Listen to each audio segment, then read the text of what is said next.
can do anything you want. I ain't got no problem with it. I promise you that shit.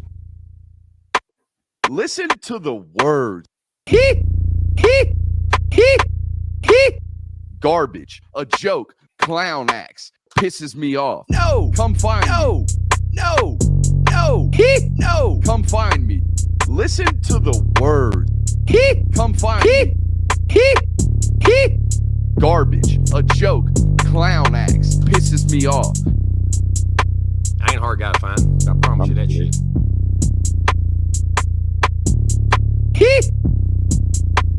Listen to the words. Garbage, a joke, clown acts, pisses me off. What is up, ladies and gentlemen? Welcome into MBR, or as we like to call it around here, Nothing But Rants, the show where I find topics that I'm oddly passionate about and I pontificate upon them. These are not hot takes, but rather takes that I'm hot about, like this one right here. You know, eventually all empires come to an end, right? All empires, they all eventually fizzle out and they all die or they're all defeated, right? But almost all of them, right, very rarely, if ever, do they just kind of like wilter away? Do they just kind of like walk off into the wilderness and just die? Very, very rarely. Almost always someone has killed them. Someone has taken them out. Someone has seen that regime, seen that, empire, and gone after it and attacked it and eventually conquered it, right? It was, a German leader that overthrew the Roman Empire. It was the Duke of Wellington that overthrew Napoleon. This is what Google tells me about history that I don't remember from middle school and high school, okay? All these empires that eventually fizzled out, they were defeated. They were beaten. They were not just, again, they did not just fizzle out. They did not just die, okay? Alabama, to bring it to sports, has been exactly that. They have been the Roman Empire. They are the first and only to just kind of reign dominance for such a long time, almost a decade and a half in this sport. And they survived the Clemson regime. Clemson tried. They got them a couple times, but it looks like they've survived that one, right? They lost the battle in the war to Ohio State. That Ohio State team got them. That one Ohio State team with Ezekiel Elliott beat them bad, okay? But eventually, right, Alabama got past that one or around that one and continued to win. Now, there is this new empire that is seemingly built right over next door, and this is different now. This is a regime that's built almost identical to yours. Some would say identical to yours. They've tweaked things, they've added things, they've pulled things from your program, and now they are literally neighbors. Look, I'm not saying Alabama's here to die. I'm not saying that the regime is dying. But what I am here to tell you is that eventually these regimes have to die out, right? They have to eventually wilter away. Alabama was 123rd in penalty yards this season. 123rd. You guys know this. They've now have a completely depleted wide receiver room after having what looked like the best and deepest wide receiver room not named Ohio State's current room in the history of college football, right? All of those guys that went on to Judy, Ruggs, to Waddle, to Devonta Smith, all of them. And now, gosh, just in the last calendar year, they've had 6 receivers enter the portal. It's completely barren. What was a quarterback room that went from Jalen Hurts, shout out to the Super Bowl, got playing in the Super Bowl this year, to Tua Tagovailoa, to Mac Jones, to Bryce Young, all of which, by the way, very early on in their careers, rumblings. Hey, man, wait till you see the next one. Wait till you see the next one. Wait till you see the next one. And now all of a sudden they're turning and handing the keys over to either Jalen Milroe or Ty Simpson. And it seems like it's going to be Ty Simpson. And what I'm going to tell you now is, where are the mumbers? Where are the murmurings, right? Where are the rumblings? Hey, we got another one over here. We don't really hear that right now, right? Not a whole lot of confidence brewing out of Tuscaloosa. And oh, by the way, their offensive coordinator just left to go to New England, right? And they're still looking for a defensive coordinator to replace the one that they had to fire for basically lack of production. I'm not saying they are dying. I'm saying them jokers are beat up right now. They are absolutely beat up, and they got signs of it all over the place. Again, I'm not saying they're dead, but dang, are they wounded, my boy? It's interesting to take a peek over there every once in a while. And as Chandler says, as we round out our first opening segment of the night, first rant, again, welcome in. Hit that thumbs up button while you're here. Man, it is off-season content. I'm going to tell you that right now. The numbers during the season, everyone shows up. Y'all are here on spot, on demand, whenever we need you. So people kicking that feet up after 2 national titles, and rightfully so. Look, it's been hard I mean, extremely hard for Nick Saban to even get to where he is now. But man, like, how many times can you rebuild the machine?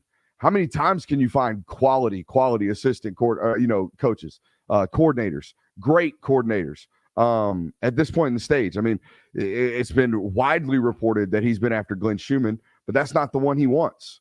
I'm not going to report who he wants, but he wants a guy that used to work for him, that went to an SEC Eastern school, and maybe some things didn't go well, and maybe some show cause orders were handed out. That he knows who he wants to hire as a defensive coordinator. This offensive coordinator, I'm sure he knew this was happening eventually as well. They're out here interviewing Pac-12 offensive coordinators, which the Washington Huskies put up some daggone points this year. Michael Penix Jr. looks great. They had a top 25-ish caliber receiver out there as well. They had a great offense at Washington last year. And maybe it'll be a fit. I don't know. But being without two coordinators, and here we are almost February, not great. And it very, very well could be Georgia's predicament, at least offensive coordinator wise, at any point now. I think one thing, this is not on the show sheet, but I think one thing that we've known that's become very, very clear over the last week and a half, Todd Monken is very, very much so taking interviews and taking job requests or taking interviews in the NFL at the offensive coordinating position level. Jobs that, like, I don't know, like the Baltimore job. I don't know. Interesting. The Tampa job, I get. He's got history there. Still believe he's got a home down there. Man, cloudy waters right there. I still hold on to the fact that I think Todd Monken is back in Athens next year. But it's going to be expensive. Who knows? I'm at a coin toss there. But nonetheless, you're in a slightly more advantageous position than your counterpart over there to the SEC West. And I know that probably makes you feel good. So there you go. Like the folks said, don't forget to hit that thumbs up button while you're here. We do have a loaded show for you guys tonight. We're going to check in on some former My Guys. As you guys know, here on this platform, we are film-based, first of all, as always. The film guy, film-based and oriented with our opinions, particularly about football players. But every class, we try to really hammer down, 5 or 6 guys that we think are going to, we're going to put stock in them. That's the only way we can put it, right? We're going to put full stock in them. Now, we have made new caveats to the My Guys list. There are some do's and don'ts. There are some players that qualify, some players who are too good to qualify, all that good stuff, and we'll clarify that when we get there. But I was asked today to do some kind of checkups on some of these guys, and at this point, we've got 2 full classes, the 2021 class and the 2022 class, that we feel, hey, we got a pretty good stronghold on here in terms of like, hey, where's the immediate feedback coming from this My Guys list, and how well have we done from an evaluation standpoint looking back at it now? So we're going to hit that. And speaking of looking back in the past, we're going to take a look at the top 3 recruiting classes under Kirby Smart. It is National Signing Day on the horizon. We are going to give you a National Signing Day preview here on tonight's show. I see some comments already about Deuce Robinson. We will hit all these things by the end of tonight, so stick around for sure. And of course, we are, believe it or not, see, the former football players will get this one, but only the college ones. The shouts out to the high school kids, but y'all ain't gonna quite get this one yet because you're not quite yet into college, where it seems like you're playing football 365. That's what it feels like when you're in college football, because right now, I guarantee you, actually, I know for a fact this week they started off-season workouts. Or last week they started off-season workouts. So they had basically 2 weeks off. That's it. And then you're back in the facility, you're running until your tongue's falling out. And then next thing you know, March is going to be here, March 15th, and you're going to be putting pads on. And it's like, damn, where did February go? Well, February went with your head in a bucket in a trash can throwing up, and here we are, March, time to put the pads back on. So before you know it, that's 6 MBRs from now, folks. That's 6 weeks of me showing up here on Mondays, giving y'all that heat, and then being like, damn, spring practice is here. And then it's football season for 6 weeks in the middle of the spring. It happens like this, and y'all seem to forget it every year. And then I feel like I'm pulling a chain saying, hey, guys, get back over here. Come on, get back over here, you dogs. We need you to pay attention because it's spring practice time. We got some spring practice position battles that we're going to preview tonight. And you know where we start on this program, and that's them War Daddies up front. We're going to talk a little offensive line tonight and break down the position battle that is pending. I appreciate all you guys for being here tonight. I've already told you, hit that thumbs up button and subscribe to the channel as well if you are not already. Hit that little, I think it's a bell, the little notifications button, man. Put the channel on notifications. Make sure you're getting that noti. That sounded weird. Make sure you're getting that notification whenever we go live. I also want to indicate or take care of the business while we're here. I also want to persuade you. Join us, patreon.com/Brooks Austin. We've already gone through offensive, defensive tape for the national championship. There's been some questions about going back and seeing Ohio State. We'll take a look at that probably as well. But most importantly, it's offseason. So it's time to evaluate how guys actually played. It's time to try to figure out what that spring position board is going to be looking like come depth chart time. When spring practice opens up, it's time to look at transfers and all that good stuff. We've got a total offseason plan for you guys over there in terms of additional premium content, patreon.com/Brooks Austin. There's the good stuff. We handled all the business. How about that? Shouts out to the Gramco, Gramco.com, thegramco.com rather. Promo code Brooks25 gets you 25% off. All right. Got some Stetson Bennett questions. We'll hit it right now. Stetson Bennett clearly to me was out doing the 25-year-old life thing. You can decide whether or not he should have been in a mobile. You could decide whether or not he should have been out drinking. You can do all that stuff. I'm not here to do that. It sounds to me like he was a little bit too intoxicated, took an Uber to where he thought he was at in a city that he didn't know and started banging on doors. And when the cops showed up, they arrested him. It's as lack of a heinous crime as it could be. Okay. So yeah, we'll move on with that. Now, did it impact draft stocks? Yeah, 100%. So, but it's not like, there's a line between, he didn't even pull a Ryan Russillo. Ryan Russillo, Google that one. He didn't even do that. He just was knocking on some doors because he was a little bit too intoxicated to remember where he was, what it sounds like. So whatever, move on.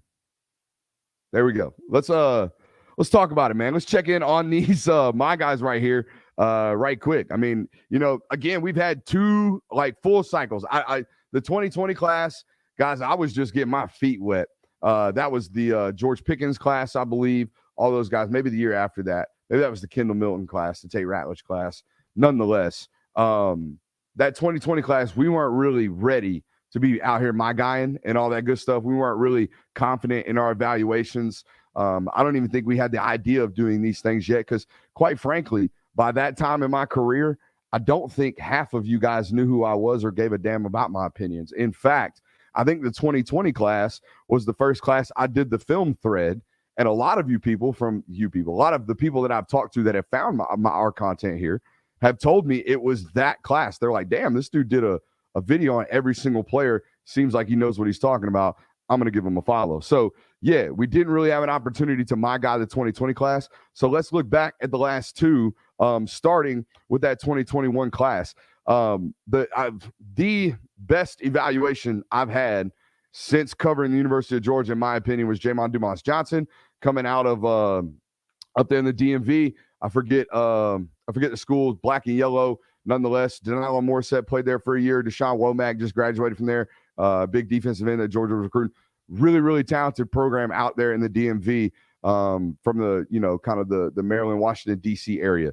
Nonetheless, the first thing that popped off tape to me was just how elite his instincts were. Always moved first and moved first before other people moved. I remember one clip specifically. He's playing linebacker and they're running read option. He pulls the ball out of the back for the quarterback, basically. Like what I mean by he moves to tackle the quarterback before the quarterback has even pulled the ball out of the belly of the back and makes the tackle -2. So his ability to process, his ability to look in what's in front of him and know what he's seeing and always read correctly, his polish and readiness to play was obvious on tape. And not to mention, I could recognize, hey, that's a mint front defense. That's a 4-2-5. He's playing strong side. He's playing strong side A to B by himself because they got a 0 tech and a 4-eye. Like those types of next level, it's going to click for him much earlier because he's much more comfortable. He's seen these looks. That's why we nailed that one. I think that one was such a easy hit for me. And as soon as he got on the field against UAB in 2021, he picked sixes, and everybody's like, damn, Georgia might have the next great back. or great linebacker. Absolutely, they call him Pop. Believe it or not, Brock Bowers actually like qualified for what would be now a my guy. Not a 5-star, not a top. I think he was a top 105 player coming out of high school. There were some questions, the Napa transition, all that good stuff. But I think I nailed this one. I didn't realize he was, a 4.42 runner, which is what he's probably going to be, maybe 4.38 at the combine. I didn't realize he had that much twitch.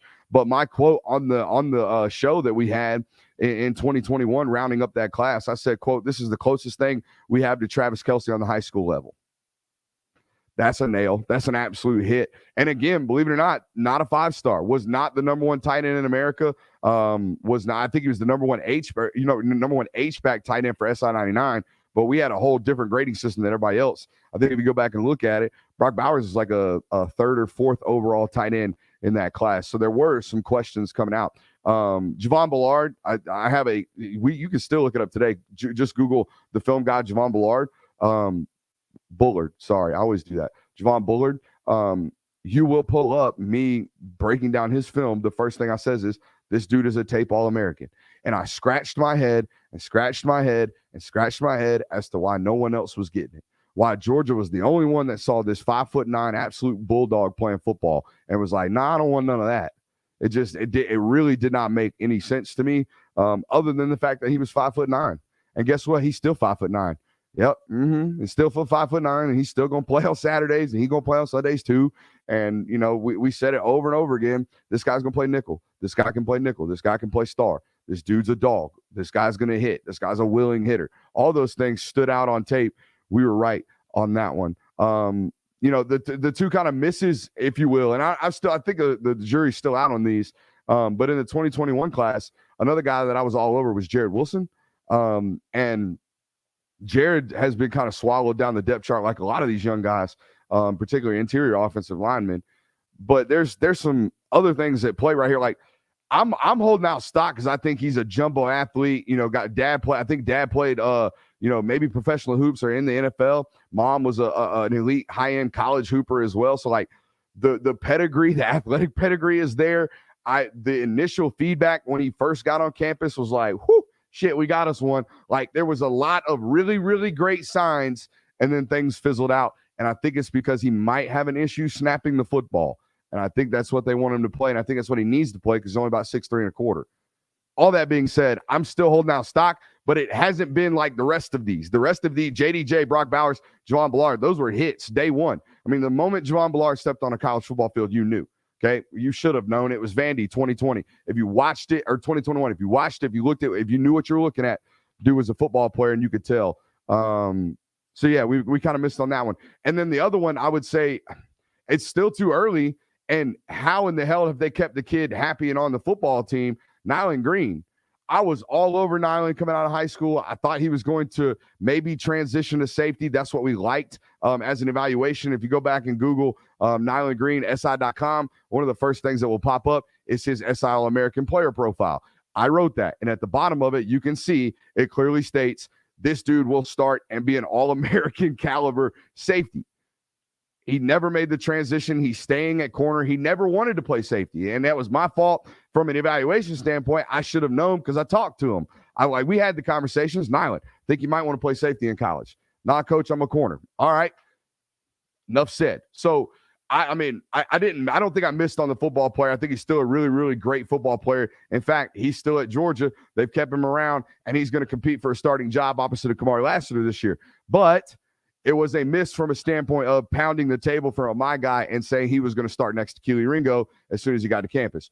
Those two evaluations are a little bit different, right? So we're a little bit wrong on that one. How about guys that we missed on from a standpoint of we either called them my guys and we just flamed out entirely, or we missed in sense of we missed them entirely from the my guy process. We didn't count them. I think the number one guy that I missed on that I get shit almost every day from the Discord is Barry Alexander. How can you miss Barry Alexander? That dude came onto the field immediately this year. It was like, damn, he's unblockable from a, consistency standpoint. Like you can't consistently stay in front of that guy. He's eventually going to shed a block. Brooks, how could you possibly have missed that?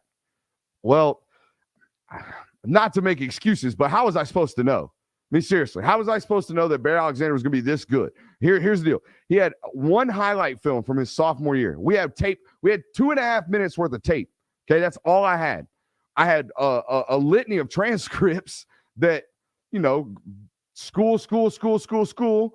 Doesn't matter anymore. I mean, in high school football nowadays, everyone's transferring. Hell, the next guy we got on our list had the same reason, and that's not the reason, we missed on him. We missed on Bear Alexander because I had no clue, and I don't know how I could have had a clue, except for one thing. It was very obvious to me every time I spoke to Georgia, they knew they had one. They knew. I mean, every single time Bear Alexander's name got brought up, it was like, you just wait. You don't know nothing. You just wait. But, Coach, he's only like 6'2.5". Have you seen him? You don't know shit, Brooks. Just wait. And I wanted to believe them. But here is the deal. If every single time I was in lockstep or if I was directly opposed to those inside the building of the place that you like to be a fan of and that you like to win and see win, well, then I wouldn't be very good at my job because I would just be saying, everyone's good. Everyone's great. Georgia took them. They're all awesome. We don't do that here. Every once in a while, we'll stand on the table and go, ooh, I don't know about this one. And we don't come back and say, hey, look, nailed that one. There's a bunch of 2022 offensive linemen that drilled it right on the spot, right? Speaking of more hits, let's get back to them. Or actually, let's talk about some more misses before we get to the 2022 class because I skipped completely over them. I think there's already some hits in that 2022 class. Another miss for me was Jermaine Burton, and it's the complete opposite of why I think I missed on Bear Alexander. I think I was not too close to him as a person. I think I was too close to the action when it comes to covering him. If you guys recall, Jermaine Burton was like one of the first like super popular pupils of Terrence Edwards. It was him and it was A-Red Gilbert. Okay, those were the two guys, and they had him. I mean, he had them both since they were like 14. So Jermaine's, that was the spring going into Georgia, bro. He was at Terrence's twice a week, and when you talking about some of the softest hands, some of the best route running, some of the cleanest breaks, the ability to stop and start, just the smoothness of the athlete. Like, dude, it didn't get better. It does not get better than watching Jermaine Burton run routes in shorts in high school. It didn't. I don't know what I missed. I do not know what I missed other than the fact that he was a workout warrior and the tape was great, but the tape was super limited, right? It was IMG, it was Calabasas, it was Hapeville Charter. No, it was Marietta, Hapeville Charter, Calabasas, IMG, Calabasas in 5 years. I mean, ping-ponging from Atlanta to Naples to Cali to Naples to Cali. I mean, all over the place, right? And I don't know. It's just the college career has lacked consistency. And I should have seen that. I saw that kid more than any other athlete that I've probably covered from a recruiting standpoint. I should have been able to see that one. And we didn't. So there you go. I got a good little ride, though. If y'all remember Mississippi State game, everybody was like, hey, that's Brooks's guy. Brooks has been all over Jermaine Burton forever. And, Lad McConkey beats him out. So there you go. Another miss on my part. Dude, I never in a million years thought Dylan Fairchild was going to be a great enough athlete to play in the SEC. And he still hasn't gotten onto the field yet in a meaningful role. But if you don't know about Dylan Fairchild, or if the people you're reading or talking about or listening to at this point in his career have not mentioned that Dylan Fairchild might be the strongest human being on the planet, then you're probably not reading, listening to, or watching the right person, okay, or the right people. That dude is like 1% strong. He is the strongest human being walking on that campus right now, hands to God. Okay, so is he still an incredible athlete? No, he's not, but he bulldozes people. I mean, he absolutely bulldozes people and completely uproots them. And I should have seen that from a wrestling standpoint, right? 2-time state champion in the heavyweight division in 7A over there at West Forsyth High School. Should have known. Things, should have been flying off. But hey, Clay Webb was state champion wrestler, and look how that one panned out. Might be a little too early to be tipping cap on 2022 classes, but some of these quotes were just too good to pass up on.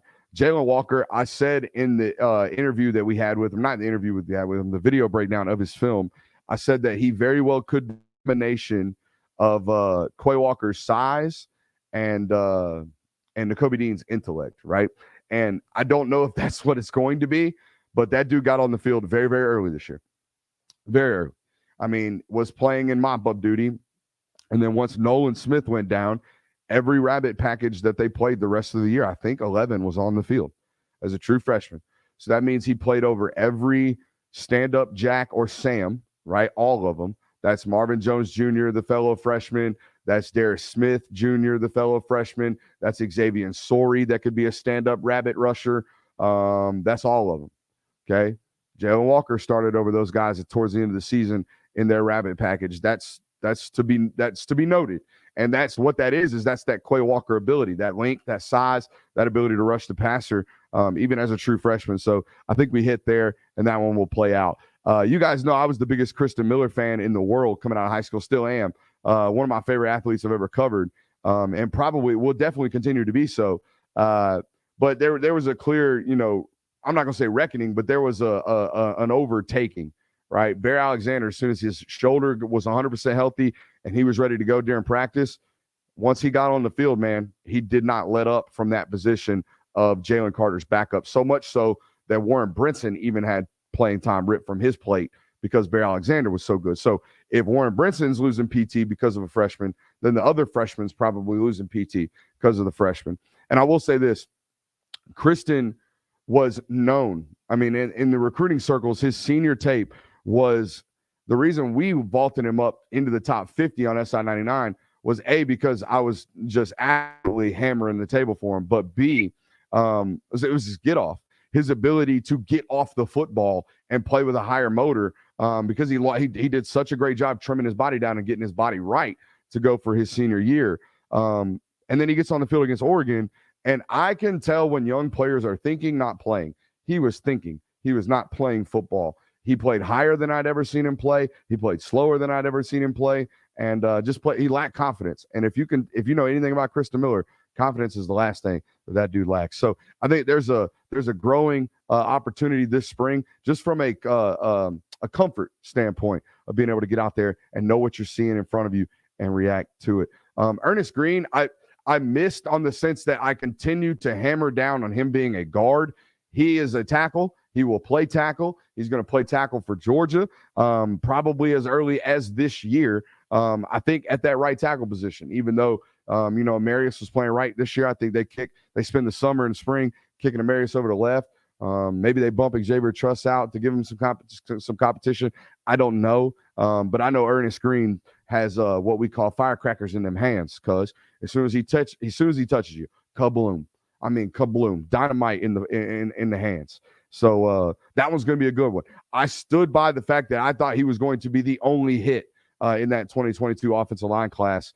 Look, if there's anything that I know how to evaluate, I can guarantee it's offensive line.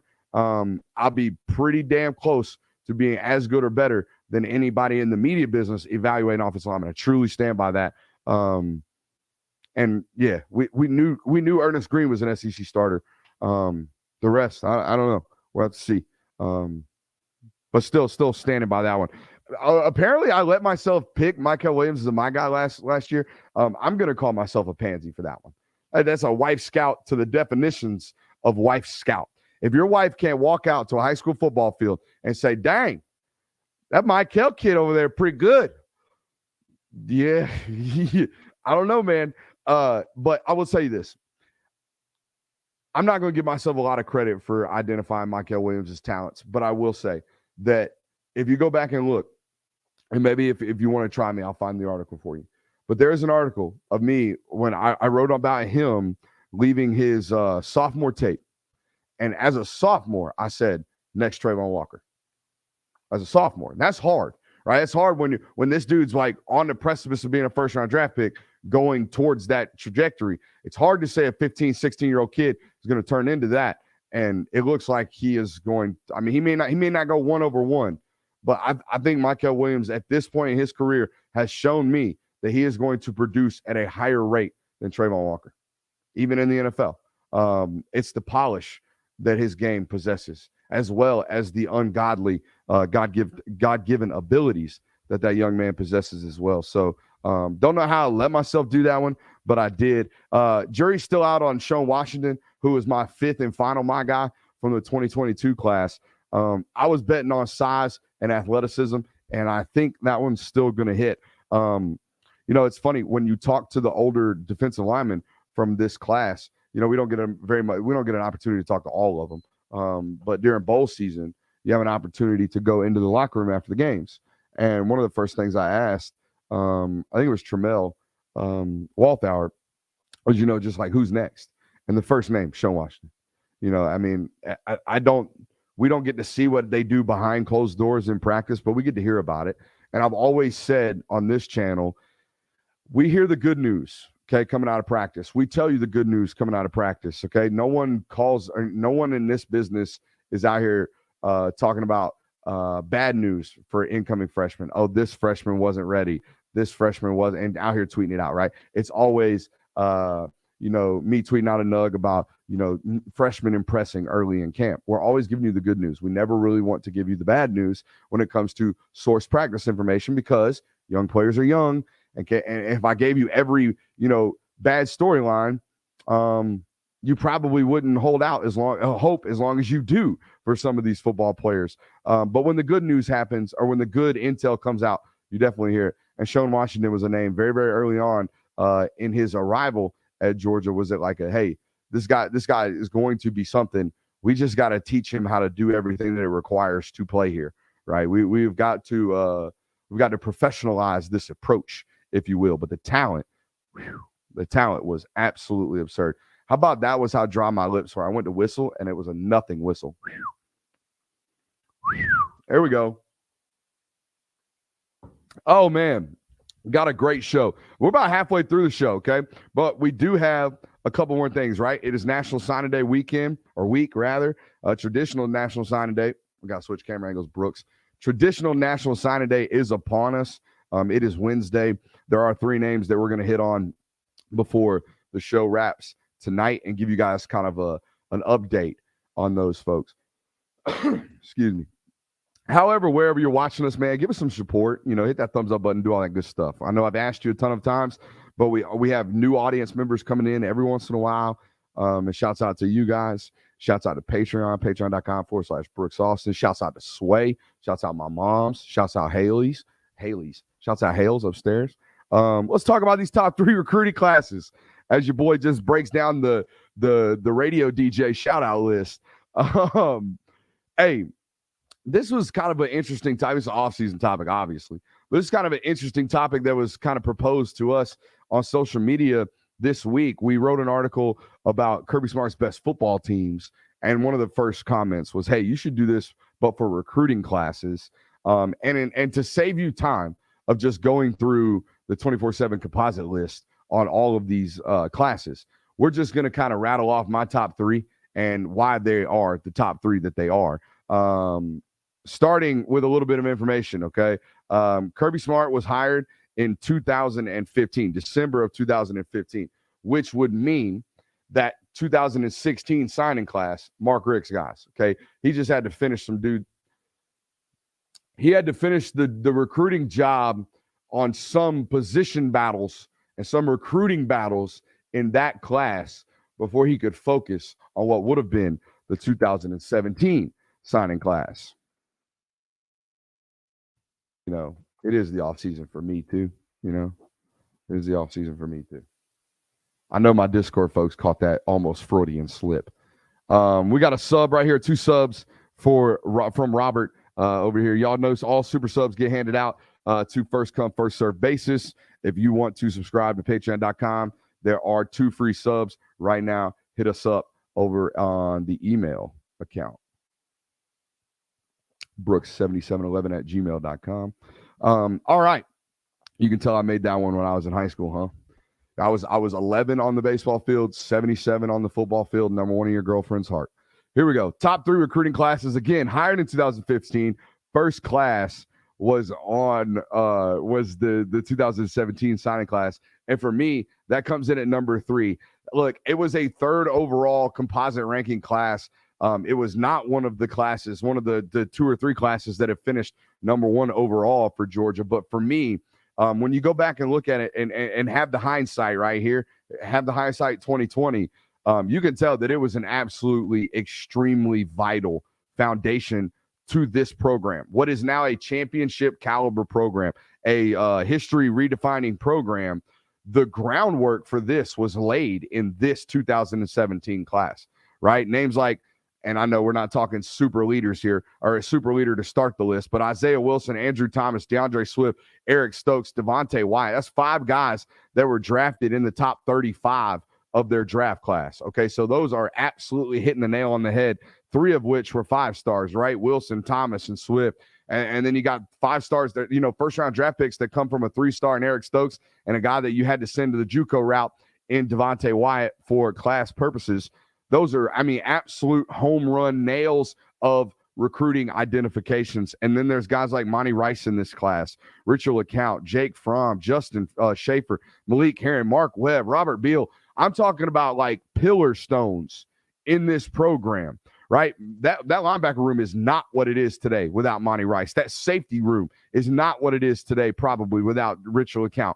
Okay? The quarterback room damn sure doesn't look like it does now without the reshuffling that Jake Fromm caused to it, right? So Malik Herring, a guy that completely shaped and molded your defense from a traditional 3-4 to an actual mint front defense. Having a guy like Malik Herring that could be a true 4-eye and kind of shape and mold Trayvon Walker up into who he was.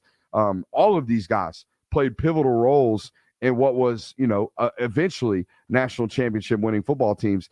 And the only one on that list, if my memory serves me correct, that has a title, 2 rather, are Justin Schaefer and Devontae Wyatt. Oh, and of course, Robert Beal as well. Now, the reason this class, to me, and maybe even to you guys, now I know like the 15 draft picks class probably has a lot of sentiment for y'all because they were the first one to win a national title. But I think if you sit here and we're honest with yourself, you know that Andrew Thomas has a special place in your heart as a Georgia fan, as does DeAndre Swift, Eric Stokes, and Richard LeCount. And maybe you're a Jake Fromm fan, maybe you're not. Monty Rice for sure. The stuff that Monty Rice played through for the University of Georgia would blow your mind, absolutely blow your mind, with how much he loved the G and went out there and did it. So all those guys, man, nailed in that class. Absolutely, again, built what is now a winning machine based off of that class, in my opinion. That first tone setter where you got some high quality A++ character evals and football players. That was a good class. Number 2 on the list, I'm going to go the 2019 class. It was the number 2 overall composite class in that year, according to the 24/7 composite. But again, you're talking about a solid-ass class from top to bottom when you have the opportunity to look back at it with hindsight. This is the class that they took Stetson Bennett back in from Jones Community College. This class also had Lewis Seen, N'Kobe Dean, Warren McClendon, Kenny McIntosh, George Pickens, Nolan Smith, Tyreek Stevenson, Xavier Trust, Trayvon Walker, all of which who will play on Sundays and will be drafted real, real highly. Trayvon Walker, number 1 overall draft pick. Tyreek Stevenson's been mocked in first rounds of drafts. George Pickens was on the all-rookie team this year. Nolan Smith's a top 60 eval. Kenny McIntosh will be a top 5 back off the board. Warren McClendon has an opportunity to be drafted in the top 5 rounds. N'Kobe Dean was a third-round draft pick. Lewis Sims, first overall safety off the board last year. Nailed. Absolutely nailed. And when you look at it, it's not just about how well you did at the top end of that class.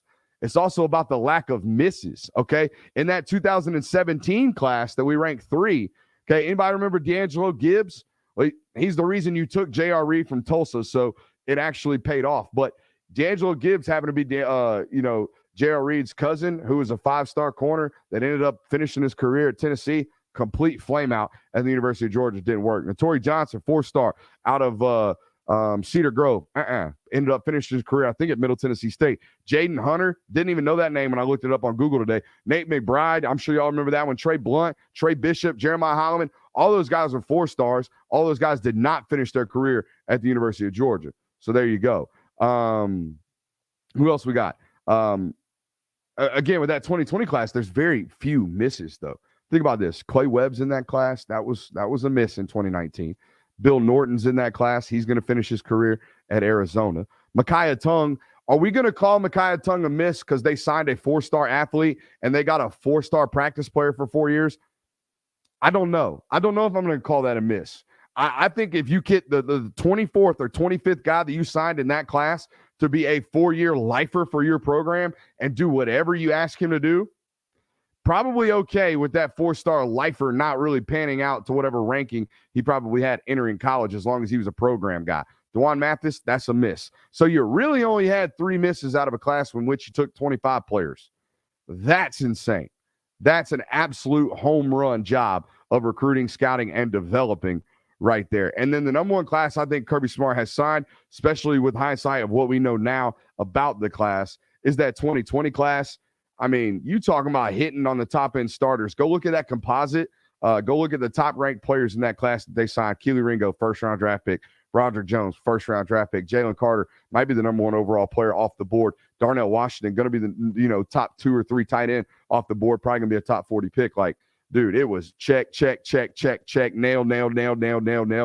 Absolutely hit on a bunch of football players. By the way, got absolute bona fide multi-year starters in Tate Ratledge, Kendall Milton, Marcus Rosemi, Jack Saint, Arian Smith, Nazir Stackhouse. By the way, Carson Beck in that class. You're going to find out what kind of quarterback he was. Dejon Edwards, and you hit on a 3-star like you always do, and Ladd McConkey. There are very few misses in that class. Again, is MJ Sherman a miss because you only played 2 jacks or one jack at a time? And while he was in college, Azeez Ojulari was on the field, and then Nolan Smith was on the field. And oh, by the way, they recruit the jack position better than anybody else in the country. So when Sam Mpemba and Marvin Wilson Jr. and Damon Wilson and Darius Smith and CJ Madden and I'm forgetting somebody here, when all these guys show up, there's very little room for me left. So yeah, Nebraska's an option.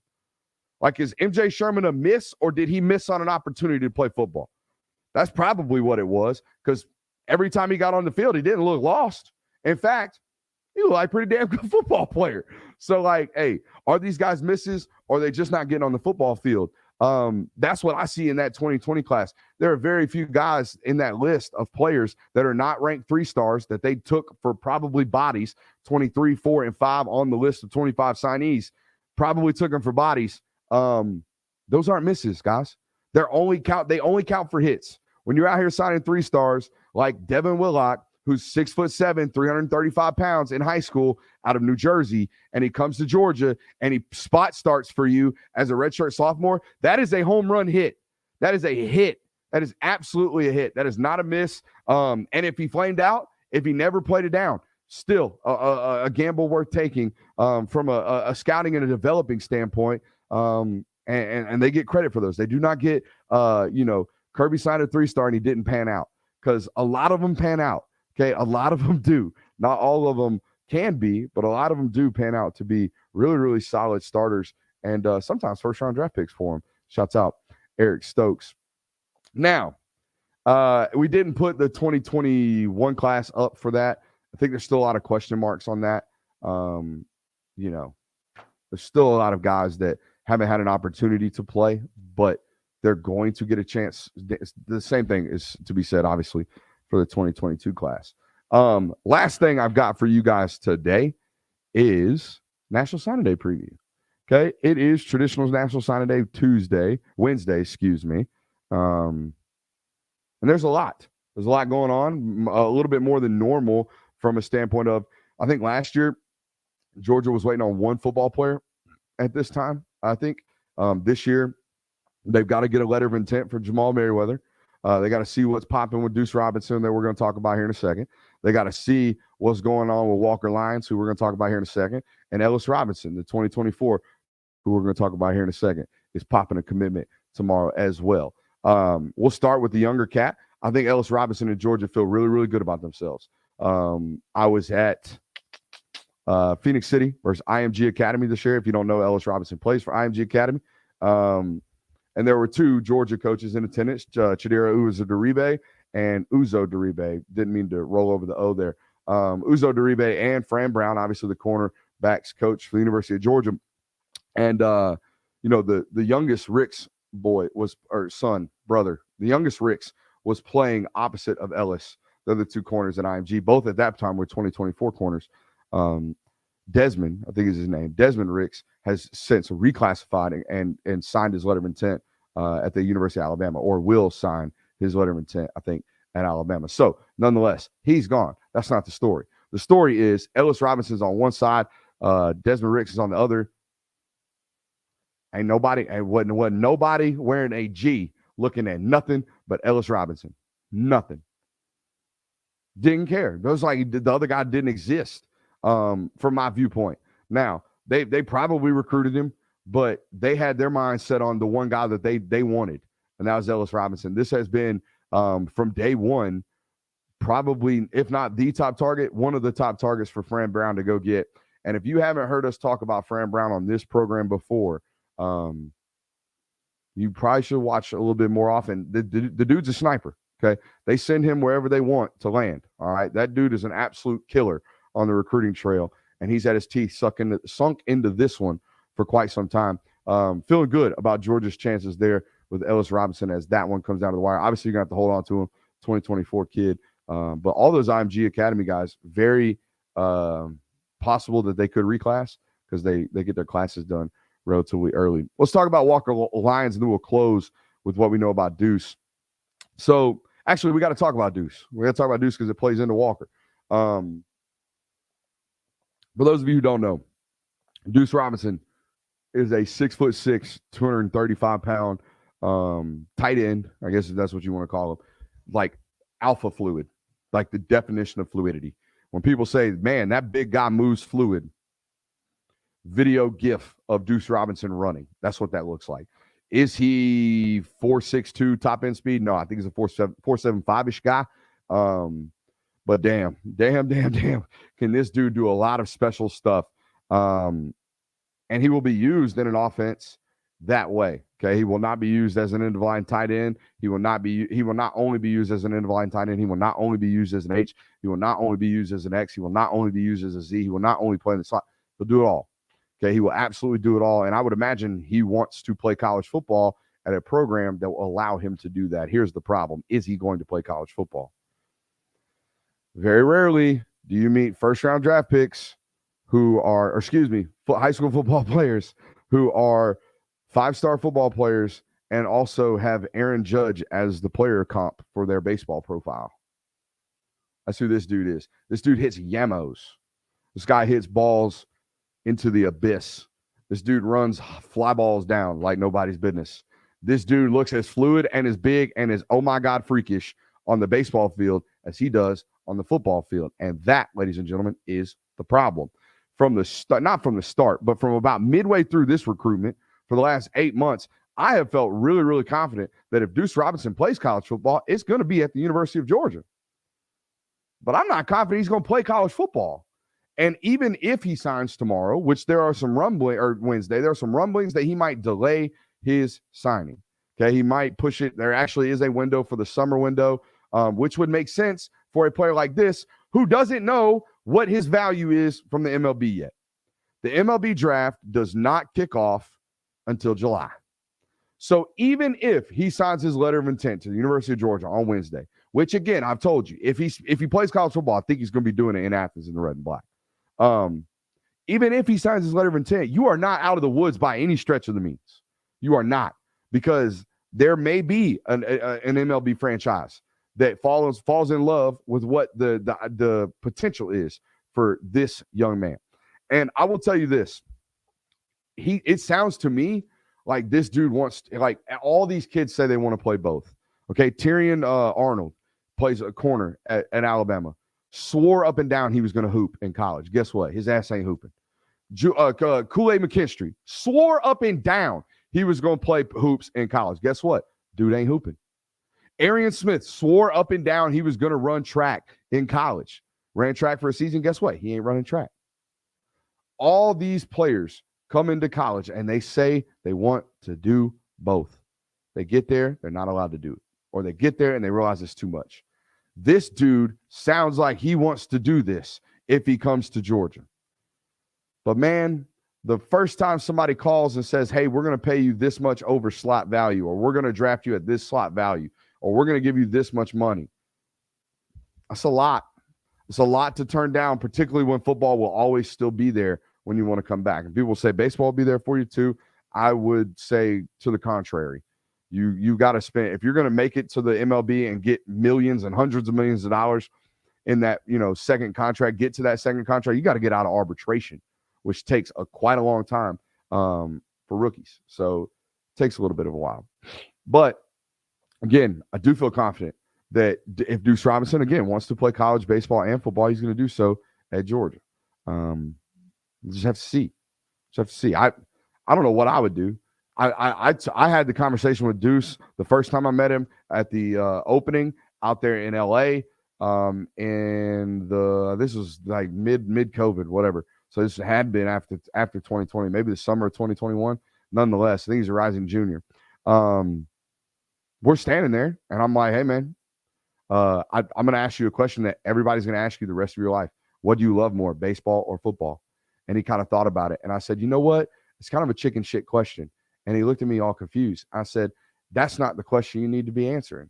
The question you need to be answering is, Deuce, if I told you you've got to go work for a 10-hour day, like you got to wake up, you got to grind it out in the gym, you got to go to class, you got to come back, check for meetings, you got to come back, do some rehab, you got to go to weights, you got to go to practice, you got to yada, yada, yada. It's a 12-hour day. If I told you had to go work tomorrow at baseball or football, which one are you doing?